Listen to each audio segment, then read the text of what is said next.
Here's one for you guys and girls. This is gorgeous. It's 1961 MG-A 1600. This thing is gorgeous. The gentleman had it in high school, and he's owned it ever since. And it went through a very intense restoration.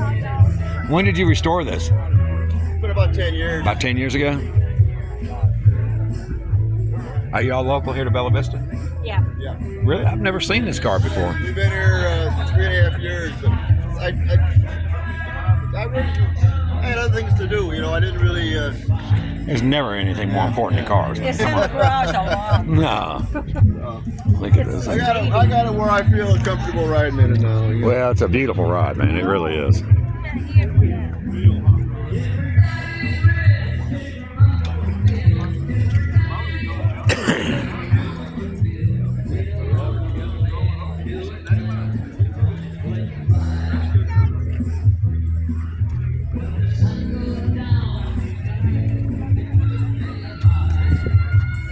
Yeah, he says it's now comfortable for him to ride in, and this thing is just gorgeous.